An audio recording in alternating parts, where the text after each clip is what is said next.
The traffic was heavy in downtown Toronto during rush hour. Driving slowly, we made our way along roads crammed with other cars, bike messengers, streetcars, and jaywalking pedestrians. Tall buildings towered over us, all around.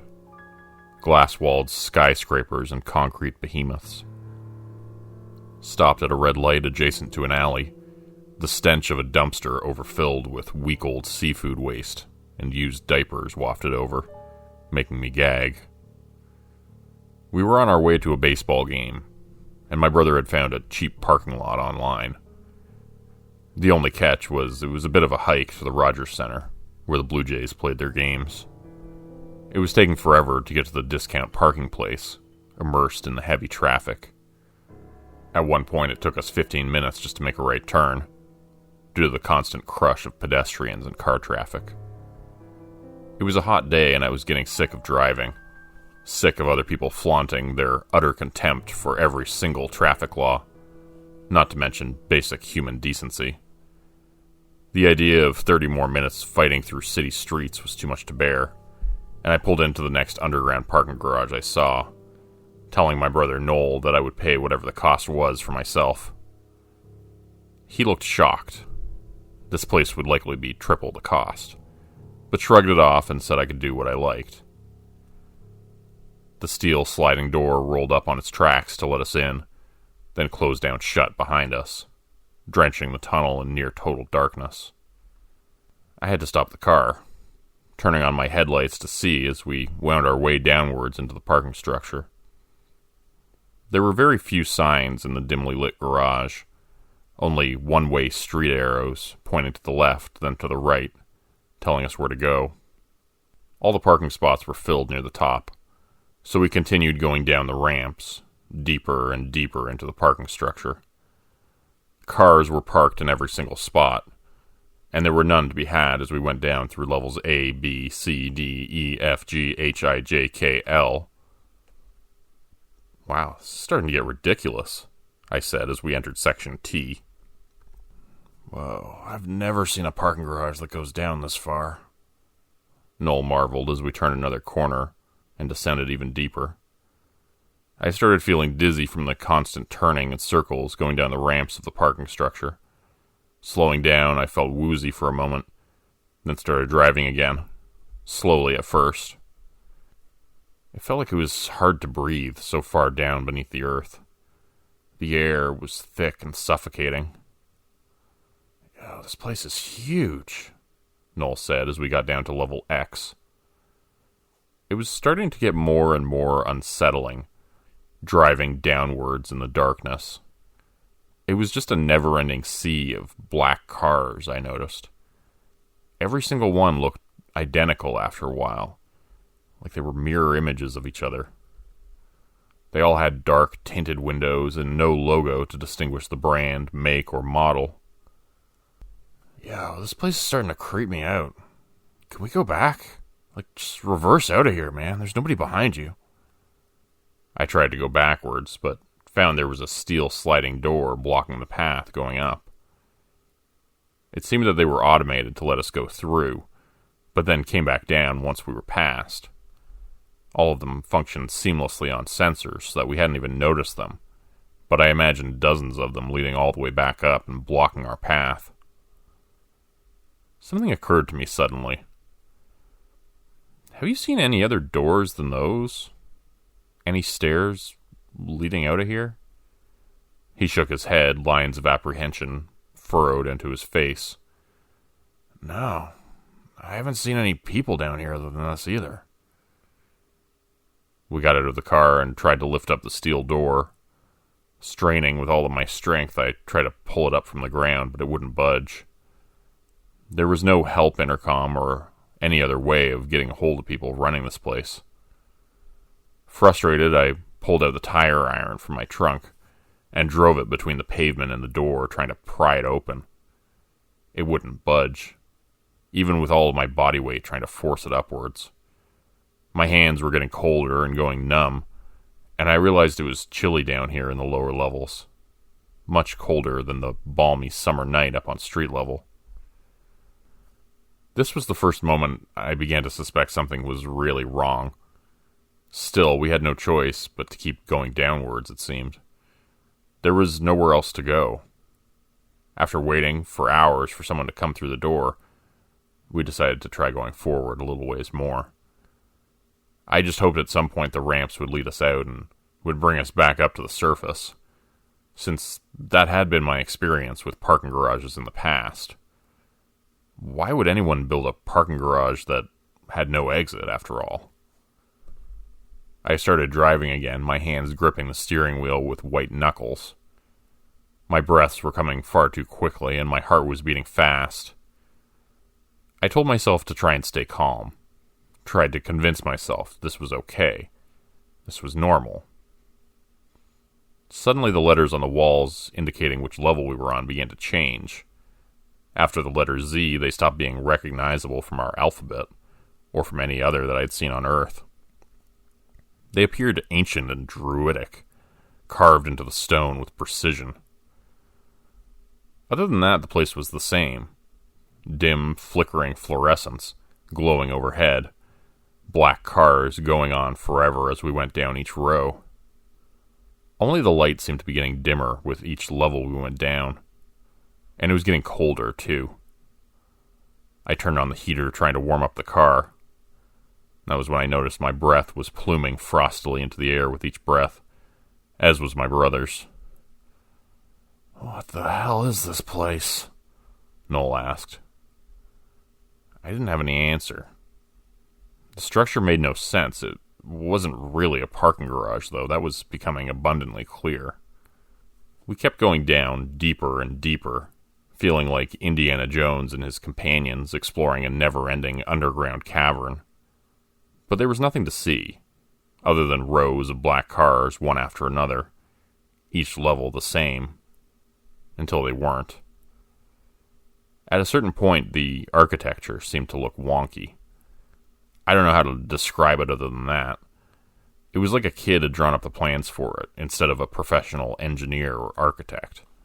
The cars were crammed together in places, almost touching each other at strange angles. In other sections, things were spaced too far apart, and we almost could have squeezed our car in between two others. Almost, but not quite.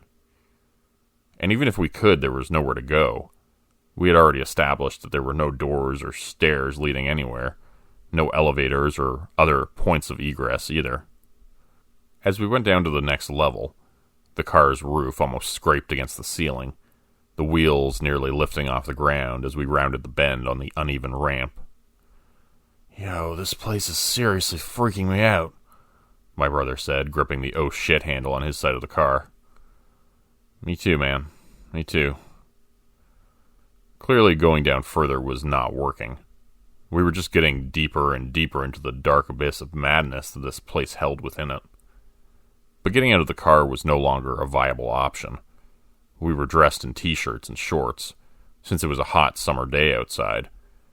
But I could only guess how cold the temperature in the parking garage was at this point. I had the heat cranked up to maximum, and we were both still shivering. The gaslight began to flash yellow, catching my eye. I didn't mention this fact to Noel, not yet. I didn't want to scare him any more than he already was. We continued going downwards, the light now sparse and separated by huge gaps of distance.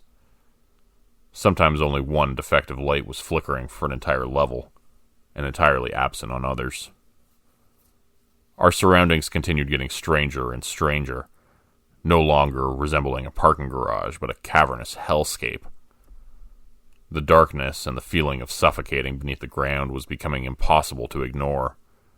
I began to hyperventilate with claustrophobia, feeling that we were on our way downwards, towards our inevitable deaths, trapped far beneath the earth. Or perhaps something much worse than death. Perhaps we would simply continue driving downwards forever into darkness, round and round in spiraling circles. Finally, the car began to sputter and die as it ran out of gas. I wished more than anything at that moment I had driven around with more than a quarter tank. We would have had more time to think of a plan, if I had just sprung for a fill-up the last time I'd visited the gas station. Noel didn't seem surprised. He had probably noticed the gaslight too and just decided not to say anything about it. As the car coasted to a stop in the pitch blackness, I looked around. It was pure darkness in all directions. We couldn't even see a few feet in front of the car, despite the headlights still running off the battery. The darkness was getting thicker, more tenacious and suffocating all around us. I imagined it wouldn't be long before it finished us, invading our lungs and our bloodstreams like a noxious gas, paralyzing us with dread before painfully poisoning us to death with our own terror. The car battery died abruptly, much faster than it should have, and we were plunged completely into darkness. I turned the key back and forth to no avail. The battery was done for, and so were we. Sounds could be heard outside the car. Sounds of movement, scurrying noises and scratching claws raking against the steel doors of various nearby vehicles. Long, ear-splitting scratches getting closer.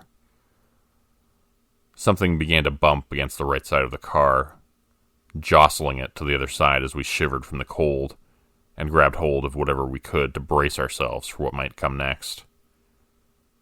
It felt like something huge was brushing up against the car, like a huge worm beneath the surface of the earth, using these tunnels as a passage. For a while, it felt like the car would tip over, as the sounds of the thing moving past outside dragged on forever. But eventually it ceased, and the car settled back on its axis. It was silent again in the darkness, freezing cold and lonely, despite the presence of my brother mere inches away. I felt as if I would die down there. My life began to flash before my eyes, as I waited for death to come, in whatever form it would take. I remembered my phone suddenly in my pocket. The screen would give off a little bit of light, and that was a relief. There was still a signal somehow, even all the way down here, and just enough battery to type this up and send it out to you all as a warning. If you happen upon this parking garage, the one with too many levels, don't go any further down. Stay near the surface. Get out while you still can. And if you see a parking attendant, please tell them we're stuck down here. I never liked confined spaces, especially underground. I've always been afraid of the dark, despite my 36 years on this planet. My age has not cured me of this fear, as much as I'd like to pretend it has. Perhaps because I've discovered over time that there are things which lurk in the darkness. Spiders, giant millipedes, rats, bats, and other things which move and rustle and make sounds, which we cannot rationalize and explain away. I prefer not to think about these things right now. Being trapped in an underground parking structure with no discernible exit was not sitting well with me. Another fear, one which I didn't even know I had, began to bloom within me, as I heard my brother's teeth chattering, and the sound of it mixed with my own. A fear of freezing to death. That was a new one, at least for me. It was cold down in the bowels of the parking garage that was not really a parking garage. We had gone down some 200 levels, I'd guessed. I had lost track after a while. It was hard to imagine there was any benefit to exploring further. And regardless, our vehicle had died, and then it had run out of battery power as well as gasoline, leaving us blind and freezing, alone in the dark abyss. At least it was marginally warmer inside the car than outside of it, but that didn't help our morale, knowing we were going to freeze to death anyway, sooner or later. "What are we doing, man? What are we doing?" my brother asked, his speech broken from the cold. One thing that was becoming more and more obvious to me. We couldn't just sit there waiting to die. "Let's get out of the car. Let's keep going. That's all we can do. Maybe there's still some way out of this place. A big glowing exit sign somewhere that leads to an elevator. You never know, I managed to say through chattering teeth. I could see it clearly in my mind's eye, similarly to a person stranded in the desert seeing a shimmering oasis far off in the distance. I felt like I could see the glowing red letters hovering above a doorway, just a few floors down, reading exit. Maybe if we just keep going, we could find it. Maybe it was just false hope, but I needed to at least try. Oh, the hell with it, let's do it, my brother said, opening his car door with a shaking hand. You couldn't have picked a better way to say that? I asked, but he was already outside. Our eyes were now adjusted to the darkness, and we could just barely see enough to walk towards the next ramp without feeling completely blind. The movement got our blood pumping a bit, and we began to jog, feeling warmer from the exertion. Neither one of us mentioned the movements in the shadows we saw occasionally, things hiding behind cars and ducking out of sight as we passed by. The sounds of things scurrying and scuttling along the pavement behind us every so often. We didn't want to think about those things, and pretended even to ourselves that they were not real. But in my mind, I couldn't help imagining what they were. Giant millipedes, huge spiders with hairy legs, and other things that walked with stilted strides, using appendages that were unnaturally elongated. I didn't want to think about those things, but I did. I pieced together the things from the shadows, and added details where there were none. And I saw all of my worst fears in the blackness beneath the ground as we jogged, and then ran. I had a feeling Noel was seeing things too. Things no human should ever be forced to witness. We kept running down the ramps from each level to the next one, basking in the occasional flickering glow of a dim fluorescent light, but then grudgingly moving on from it, feeling infinitely colder in its absence each time. Each level became more abstract, progressively warped from what it had looked like at the top. It reminded me of stacking cards or pennies to make a pyramid, how every imperfection at the bottom becomes amplified on the next level. That's what this place was like. A crumbling, uneven house of cards, ready to collapse at any moment. Except instead of being built from the bottom up, this one had been engineered in reverse, as if things had been digging and excavating down here for a long, long time. Millennia. Eons. Going down to the next level, I noticed that it was massive, far bigger than any of the previous levels. The distance between ramps had grown larger and larger until now we had a walk of several football fields' length to get across, and it was going to take forever to get to the other side. Unsure what else to do, we just kept walking, our legs exhausted and our feet developing blisters. On and on we went down each strange and uneven ramp, twisting and turning deeper and deeper into the dark abyss. Our stomachs began to rumble from hunger pains, and I started to wonder just how long we had been down here for. With precious little battery left on my phone, I decided to save it for the time being. The levels grew larger and larger. We could still hear things moving in the shadows, but they were far off now, distant and unbothered by us. Noel and I saved our words and kept quiet, afraid of drawing attention to ourselves. Eventually, there weren't fluorescent lights anymore. They were simply holes in the pavement with fires burning from within them. The source of the flames was indeterminate. We stood in front of them to warm our hands when we saw them at first, but quickly realized they gave off no heat, so we just moved on. The flames felt warm at first, but then I realized that was just the sensation of my hands being scorched. They did nothing but burn our hands, and left us feeling even colder than before.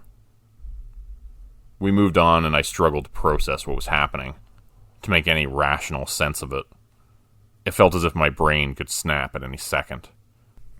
My thoughts raced around in unhinged circles, like dogs on a racetrack, trying to catch a fake rabbit on a stick, my mind flying further and further off its axis with each loop of thought. There's no way out. There's no way out. There's no way out, my mind told me stubbornly. And yet we continued going down, deeper and deeper. Suddenly the huge, cavernous room was cast in a dull glow of light from behind. I couldn't resist the urge to look around in every direction, trying to make sense of our surroundings, and to see who or what was hunting us. We had heard them constantly, but had never actually seen them. Looking up at the ceiling, I saw creatures black as shadow in a midnight graveyard. They were climbing with sticky feet like frogs, moving quickly along and following us, watching us. Only they were hanging upside down from the top of the cavern. Their eyes glowed like cats in the night, reflecting back at us. One dropped down suddenly and was gone into the shadows, and the rest dropped down as well, disappearing. Apparently they didn't like to be seen. Yo, is that a car? My brother asked suddenly. I turned around and saw that there were indeed a pair of headlights coming toward us from far off in the distance. I think it is. I was far past the point of feeling like we would be miraculously saved by such an occurrence. In fact, the sight of someone else down here with us only brought me closer to the brink of a complete nervous breakdown. The walls were starting to crumble in places I saw now. Occasional tremors could be felt beneath our feet, as if giant primordial creatures were battling each other below, and if we just kept going down, we would surely meet them very soon. And they would stop their fight to take a brief reprieve and a snack. Trying to clear these images from my mind, I focused on the car pulling up to us. It felt like I was dreaming as I watched Noel flagging down the driver with a hopeful look on his face. He was shouting something about us being trapped down here, when the man rolled down his window and looked out at us, appearing just as frightened as we were. The whole thing felt surreal to me, and I was becoming more and more convinced that this was a trap. Nothing down here had been as it seemed so far. My paranoia was cranked up to 11. Are you guys them? The people running this place? I just want out. Please, just let me out. The guy in the car was shouting out the window at us. The man was about our age, wearing a Blue Jays shirt, and I guess he was on his way to the game as well. He had just gotten lured down here with the promise of close proximity stadium parking, same as us. No, we're not the people running this hellhole. We just got trapped down here too. Just ran out of gas a while back. It's freezing out here, though. He looked hesitant for a moment, but then nodded. Oh, what the hell? Just hop in. I got nothing else to lose. We jumped in, thankful for the ride, and the car began to roll forward. I held my hands up to the heater immediately, rubbing them together against the blasting air, and felt them getting toasty after a few long minutes. Noel was doing the same, reaching up from between the front seats to warm his frostbitten hands. After a few minutes, he was warm enough and relaxed in the back seat. I was in the passenger seat up front. The vehicle had that nice new car smell, and I took in a deep breath of it. What a relief to be safe from whatever things were outside stalking us, I thought, my paranoia beginning to settle slightly. I introduced myself, and so did Noel. The guy introduced himself as Steve, saying he was just as clueless about this place as we were.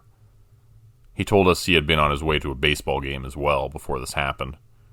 The Toronto traffic jam had driven him off the road, same as us. Any idea what the hell this place is? He asked. No, but by the looks of it, it's ancient, way older than that parking garage up near street level. I asked the guy if I could plug in my phone, since it looked like he had the same charger I did. It was plugged into the cigarette lighter and glowing a faint blue color. Yeah, go ahead. I turned on my phone and took a look at my post here, wondering if anybody had any ideas for how to escape. Damn, thanks for all the suggestions, everybody. I should probably get this out of the way, since a few people were wondering why I didn't just call the cops. I guess I should have been more clear. there's just a weird Wi-Fi signal down here, and not actual cell service, so calling the cops was unfortunately out of the question. Any and all websites that could help provide emergency service were also blocked, so I was reduced to Reddit app and playing Angry Birds, essentially. A good distraction, but not particularly helpful. Some people on here are saying we should just keep going down further, I said to Steve and Nolan. Somebody DM'd me and said that they've been here before. You gotta go down to level 500, and that's where the exit is. Steve said he doubted it, but he could try. We rounded another corner and went down another level, deeper underground by another few stories. Each floor was beginning to get a bit smaller again, and not as enormous as before, and I wondered if the space would start getting tighter and tighter, more and more claustrophobia-inducing as we continued. I really hope not. In the dim light of the car, I noticed something suddenly. There were no symbols or logos on the steering wheel or on the dashboard. There was no hood ornament either. The black car was completely unadorned, just like the rows and rows of identical cars we had seen all throughout this place. I glanced over at Steve and he smiled, with large incisors glinting. His eyes reflected back at me in the darkness, like a cat. Or maybe a wolf. My brother and I were trapped far beneath the ground, in a parking structure with no way out. The darkness which surrounded us was thick and suffocating. The fact that the air was recycled down here far more than should be legally allowable was not helping. I felt like I was breathing in my own recently expired carbon dioxide at all times, with less and less oxygen molecules to go around with each breath. I realized I was hyperventilating again and tried to will myself to stop. The realization that our would-be rescuer was actually one of the creatures running this place had set my fight-or-flight system into overdrive. My hand was reaching for the passenger side door handle without any conscious effort on my part. It would be a lie to say that I was surprised to find that there was no latch, no lock, or handle to open it with. Only smooth plastic and steel all the way across. I was wondering when you'd notice, Steve said, taking the next turn a little too quickly, speeding around the next corner and down the ramp, deeper and deeper into the underground. The space inside the parking structure was getting tighter again. It had grown cavernous for a while, changing into abstract formations and eventually looking like a natural cave system, full of huge caverns. But now it was actually starting to resemble a parking garage once more. Tight, close-packed, and claustrophobic.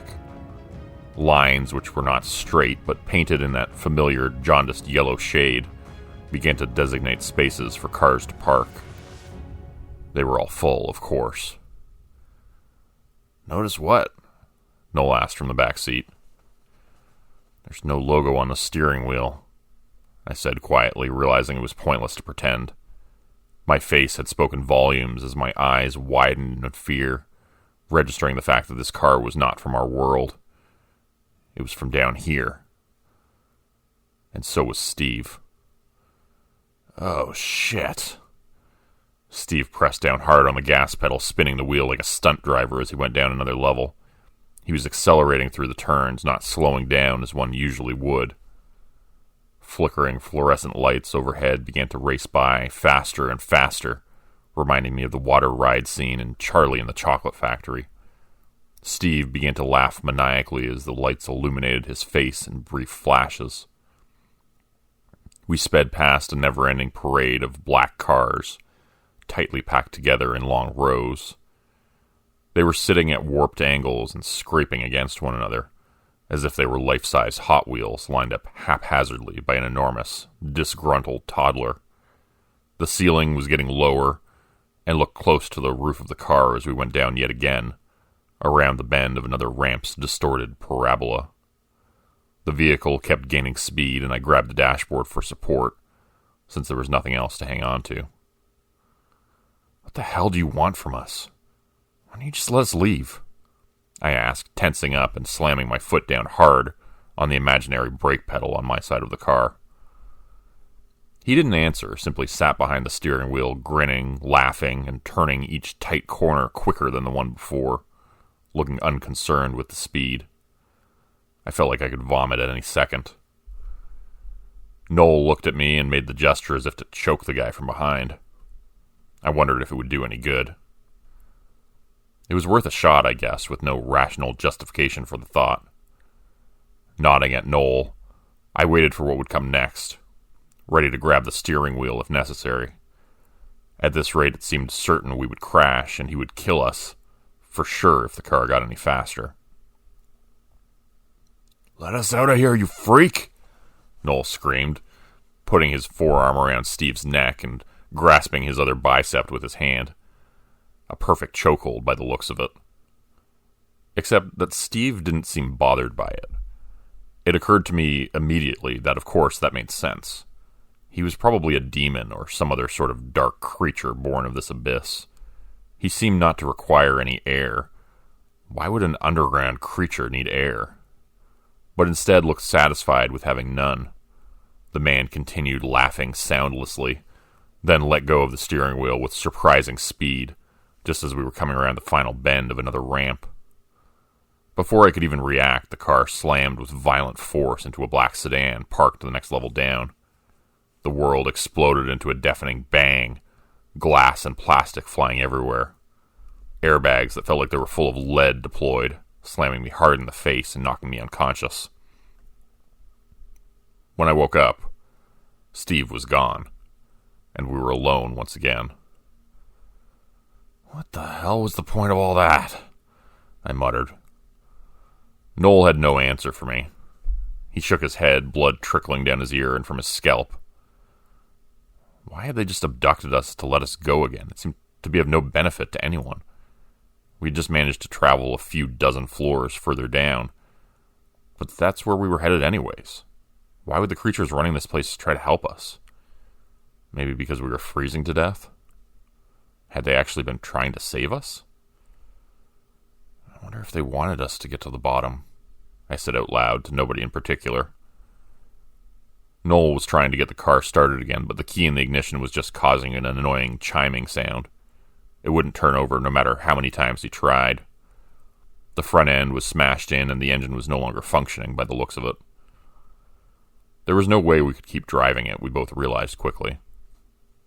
We would be lucky to walk away with only bruises and scrapes, a couple of black eyes, and some indeterminate head trauma. My bones made disturbing and unnatural crunching sounds as we walked away from the wreckage. I tried to crack my neck, but that seemed to make things substantially worse. "What are we doing, man?" I asked Noel as we walked. "We know this isn't going to work. They're just drawing us in more and more. We're giving them exactly what they want." He seemed to think about that for a few moments.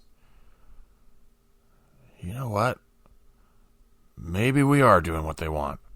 What the hell else can we do? There's no way back up. Those steel doors are like bank vaults. There's no way to get through them unless maybe we had a bulldozer." "True. So what are we going to do? Sit on our hands and freeze to death?" I sighed, realizing he was right. "At least it's starting to feel a little warmer down here. That's something," he said. "Yeah, I guess that is something." I agreed. My fingers at least weren't numb anymore, and didn't feel like they could fall off in any second. "Did you notice the cars? They're back. I hate to say it, but it looks like a little bit more like an actual parking garage down here again. Like it looked at the top." "Yeah, sure, but we're still going down." Noel didn't have any reply to that. It seemed his reassuring observations ended there. We continued on in silence for a while, walking down each ramp and then slogging through each subsequent level to the next. There was no denying it. Chaos was returning to an ordered state. The place looked more or less like a regular parking structure once more, and I remembered how we had been lured inside, shuddering at the memory. Neither one of us said it, but we were both thinking it.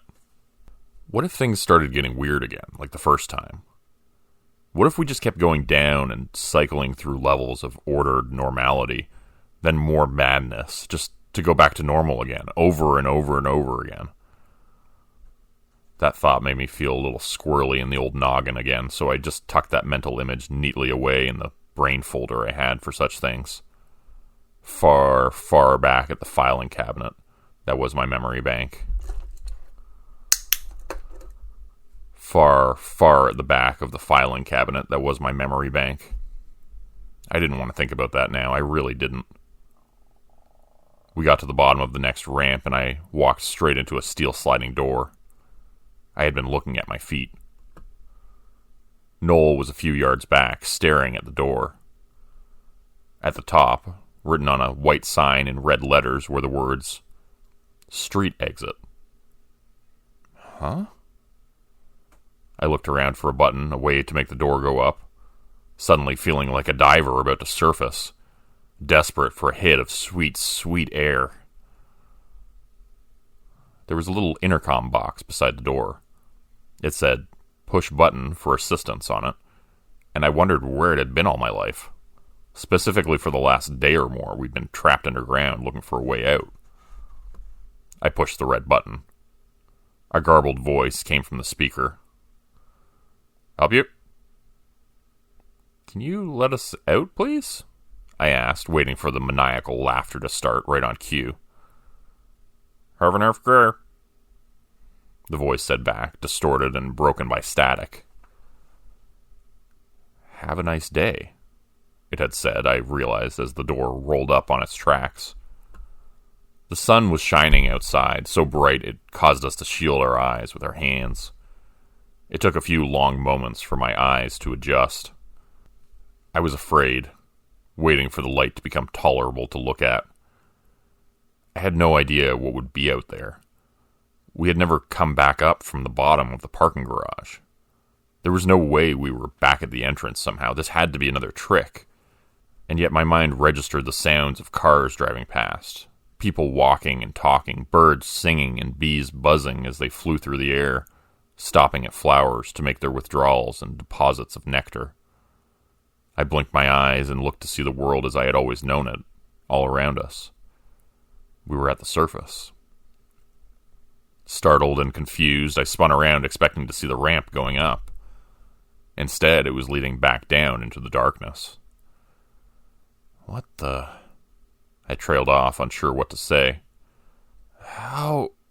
my brother began, seeming to have come to a similar realization, scratching his head and looking down the ramp.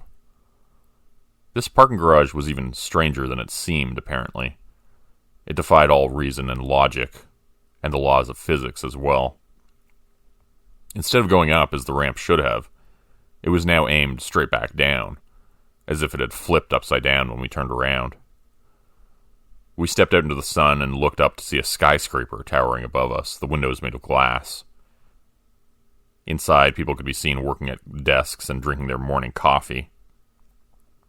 It was not the home of a never-ending pit of despair, a chaotic abyss leading down into hell. It was just a regular old office building. I know we were walking down the whole time. So how are we back up here on street level again? I asked Noel. "Oh, I don't know, man. I know we walked down that ramp, so it should be angled back up when we're looking at it, but it's not. Now it's going back down." He thought about it for a while before saying, "Maybe it's like that magnetic hill." "What? What are you talking about?" But then I remembered, and he didn't need to explain any further because I knew the one he was talking about.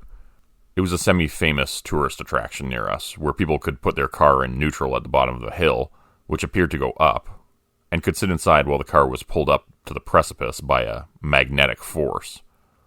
Except really it was just an illusion. The hill looked like it was going up, but it was actually just a less steep downhill curve amidst a bunch of others that made it appear to be a hill going up. In reality, you were going down the whole time. Was that what had happened to us? We had just thought we were going down all along, when really at a certain point we had begun to ascend again? Maybe, I supposed it could be. Anything was possible, after all. But it seemed unlikely. Looking back down the ramp, I shook my head. No. Not just unlikely. Impossible. I had walked down that ramp to get to this door, not up. I was sure of it. And yet my eyes betrayed that memory. Whoa, this is seriously freaking me out. Let's just get away from this place, okay? I can't look at it anymore. Deal.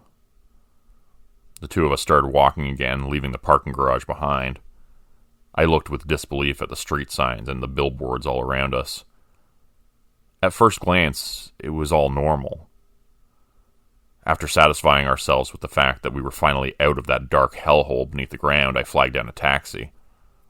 It would cost a fortune for them to take us back to Hamilton, but it would be good to finally get home. It wasn't like we could use our own car, after all. It was stuck down in the bowels of the parking garage. I whistled loudly and raised my hand into the air. A yellow taxi cab pulled up to the curb almost immediately. We climbed in and sat down, relaxing on the soft seats in the back. "Where to, fellas?" the man asked in a strange voice that sounded like two small people talking at once. He turned to face us in the back seat. My words caught in my throat, as I was unable to get them out. The cabbie's eyes had dry, crusted red lips like mouths. Inside, instead of irises, there were teeth and tongues. He was speaking through his eye holes, I realized. In his mouth was one large, unblinking eyeball.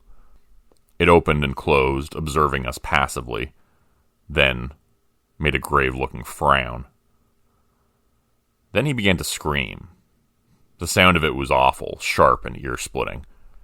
It took me a few long moments to decide what I wanted to say. By the time he finished screaming, I had decided on a plan. There was no other choice. It was the only way. Back down. "Do you know any place where we can rent a bulldozer, my good man?" It looked as if we weren't home free just yet. Noel and I thought we had escaped the underground parking garage when we finally found an exit door. Unfortunately for us, there was a problem when we got out on street level. After descending 500 floors or so, I should have known there was going to be an issue when that door opened, and we walked right out into downtown Toronto. It was far too easy after all we had been through. This was still downtown Toronto, but it was some other version of it. I had heard of the multiverse theory, that there were infinite dimensions, trillions upon trillions of them.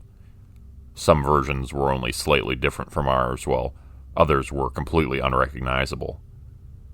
But I never would have guessed that all dimensions hinged on a single point in downtown Toronto. A dirty, squalid parking structure off Spadina. It was only once we got into the taxi that we realized the differences in this place. The cabbie looked at us like we were freaks, screaming from twin mouths where his eyes should have been. At the bottom of his face, one giant cyclops eye stared at us with disbelief, wide and afraid. We screamed right back at him, and I vaguely remember asking him something about a bulldozer before jumping out of the cab and running back towards the parking garage. It was terrifying in there, but on the street was much worse. Much, much worse.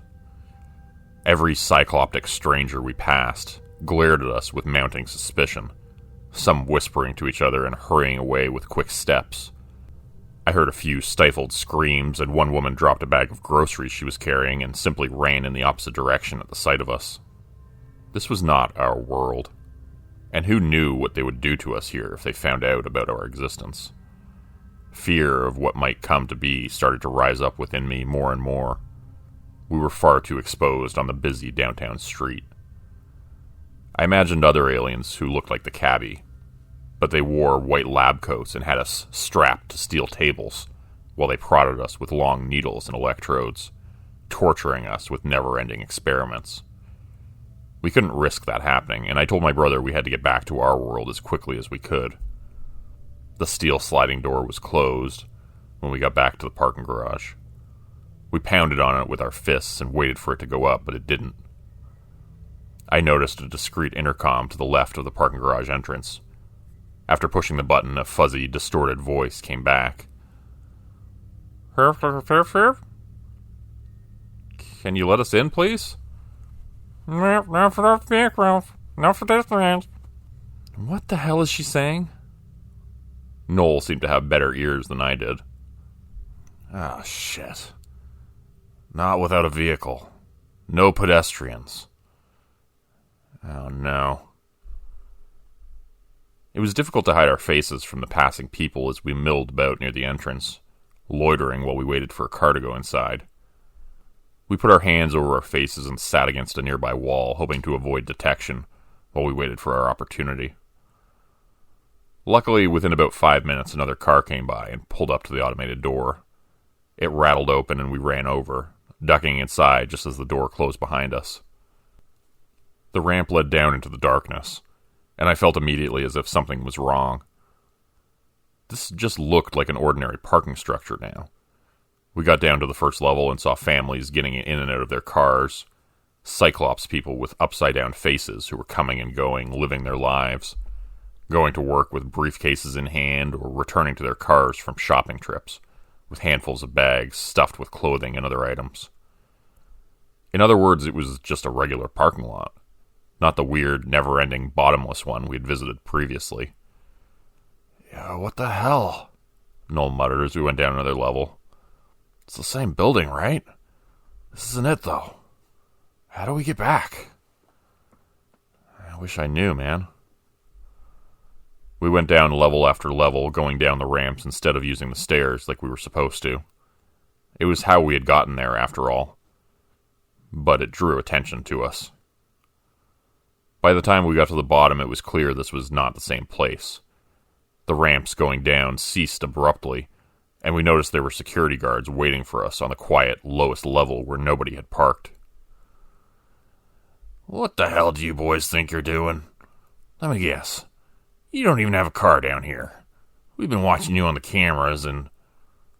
The strange double voice of one guard cut off when he saw our faces. What the hell are you? The other guard asked, pointing his flashlight straight into my eyes. Jerry, get the cops over here. This ain't right. My heartbeat started pounding with fear, and I turned and tried to run, telling Noel to follow me. But there were more guards on the next level up, and the next. Despite our attempts to escape, pretty soon we were surrounded by them. There was no chance of fighting them, I realized. They had flashlights and walkie-talkies, and we were clearly outmatched. Instead, we went semi-peacefully to their security office. We were exhausted and had little fight left in us after our journey through the parking structure and its hundreds of floors. They dragged us into their security office and put us in a stuffy interrogation room. Their surreal upside-down faces were hard to look at, and I got the impression they felt the same about us, making disgusted noises as they closed the door on us. After being left alone in the windowless room, we sat sweating and waiting for the authorities to arrive. The idea of being dragged further away from this parking structure, and thus from our reality, filled me with a terrible sense of dread. How would we ever find our way back here?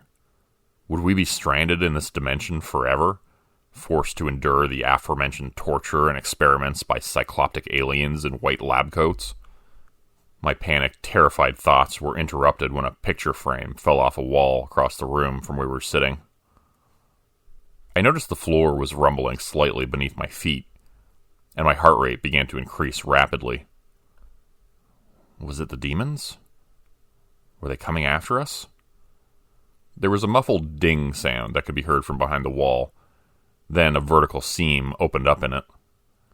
A line which stretched about 7 feet high opened in the wall, cracking the paint and sending flakes and chips off of it to the floor. The crack in the wall opened up suddenly, the gap widening like an elevator door. When I looked inside, I saw that was indeed what it was. But this was no ordinary elevator.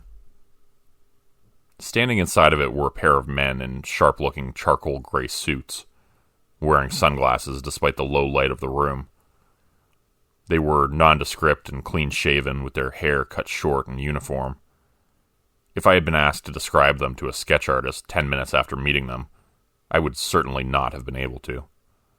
I'm struggling even to remember these details, and they could be wrong.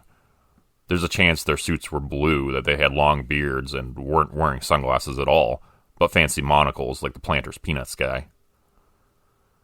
"What the hell are you boys doing all the way down here?"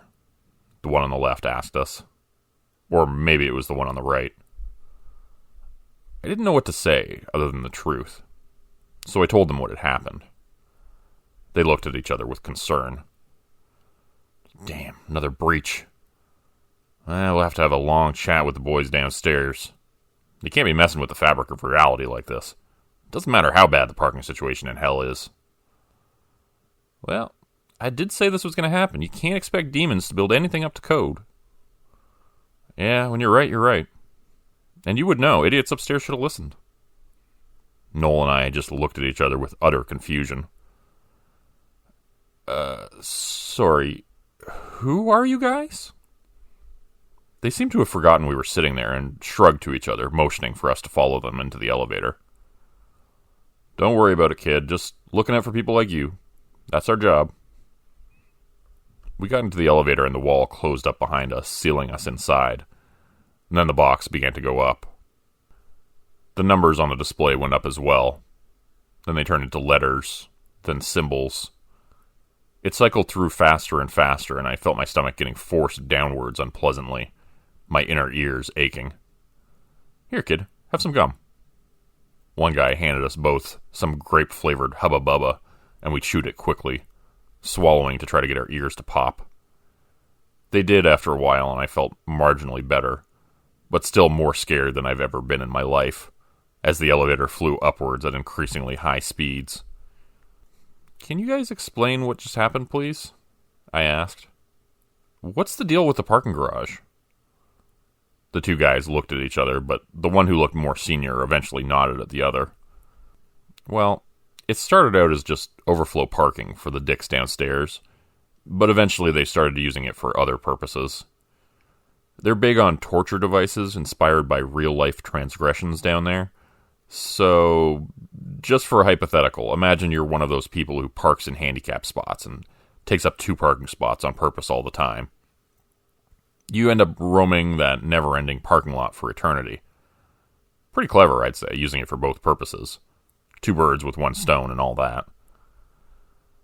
Okay, that makes a really weird sort of sense, I guess. But what about the other Toronto? Was that hell? Because that doesn't quite feel right. Nah, it's just... Well, think of the universe like a big onion. That was just the next layer down. But you weren't supposed to be there. That's really bad, actually. Did you get into one of the cars with a demon when you were down there in the parking garage by any chance? Yeah, we thought he was stuck down there too. Turns out he was one of them. I shuddered thinking back to Steve and how he had terrified us driving through the parking garage in his car, traveling much faster than should have been possible. That makes sense. Somebody who has the ability to travel between worlds has to take you back and forth. They're trying to create a hole in the fabric of space-time. Not for the first time, either. Does this sort of thing happen often? Noel asked. They shared another look. More and more nowadays. Nothing we can't handle, though. I hoped he was right about that. I didn't want to find out what would happen if they failed in their job. Something occurred to me. Hey, I've been looking to change careers. What kind of background do you need to do your job? Seems like you guys could use all the help you can get. The one on the right slapped the other one's arm. Well, this guy here was an elevator repairman until not too long ago. You'd be surprised how much overlap there is between the two professions. Between elevator repair and... Well, what are you guys exactly? Just think of us as guardians. There are forces at work who would prefer that this universe did not exist. They want everything destroyed so they can start from scratch. Make it how they want it. We try to prevent that, or at least limit the damage. Think of the universe like an expanding bubble. I thought it was an onion. He looked annoyed for a moment. Sometimes it's an onion, sometimes it's a bubble, okay? Damn it, I forget what the hell I was going to say now. He paused, looking at his feet, trying to remember. You guys are missing out on some really profound and interesting shit now because you interrupted. That's all I'm going to say. Jeez, sorry. But hey, thanks for saving us, though. We owe you guys one. Yeah, you're welcome, I guess. he said sulkily. We rode in silence for a while longer, and eventually I could tell we were starting to get closer to the top, the symbols representing which floor we were on becoming more abbreviated on the elevator's display, and then actually turning into letters again. Can I ask you one more question? Noel asked as we neared the top. He was clearly just as curious about all this business as I was. Shoot. Is this the only junction between worlds? This nasty parking garage?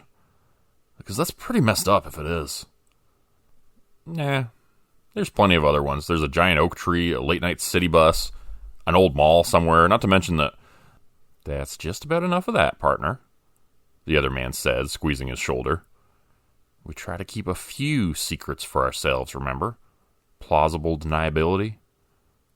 What if they got a hold of those two and tried to extract some info?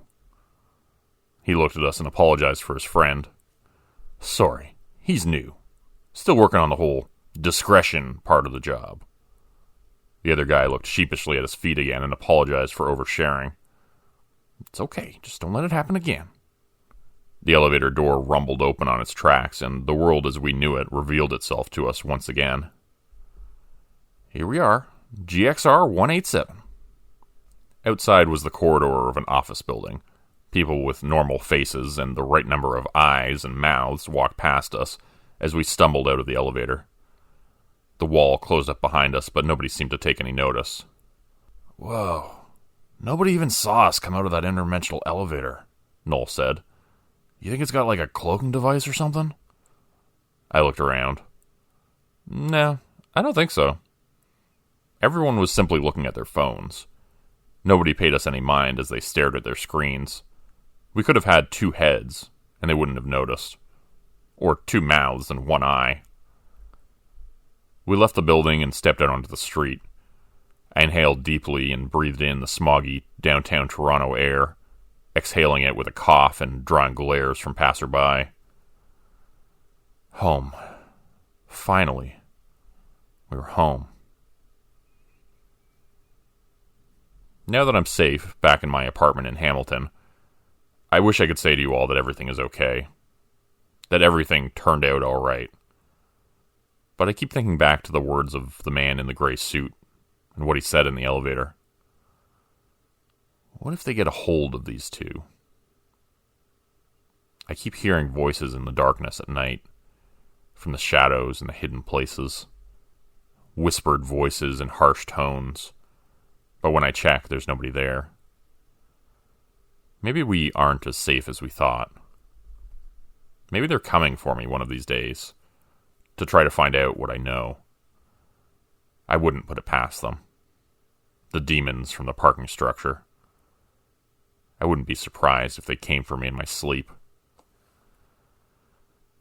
If you don't hear from me again, you can assume that's what happened. I'm resigned to it. I can't stop it. I only hope the Guardians can live up to their name. That they can stop them. Otherwise, we're all in a lot of trouble.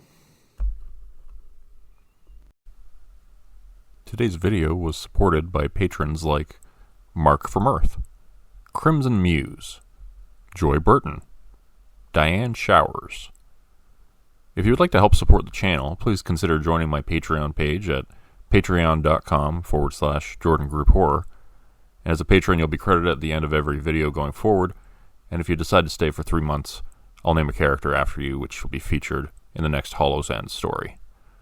Links to join are in the description. Thanks again, everyone, and have a great night. If you enjoyed the story about the two brothers trapped in the underground parking garage, and you want to hear more about the elevator repairman and his mysterious misadventures, please click on the link in the upper right corner. And if you'd like to learn more about the tour bus, which travels between dimensions, I'll link that video in the bottom right corner. Thanks again, everyone. Have a great night.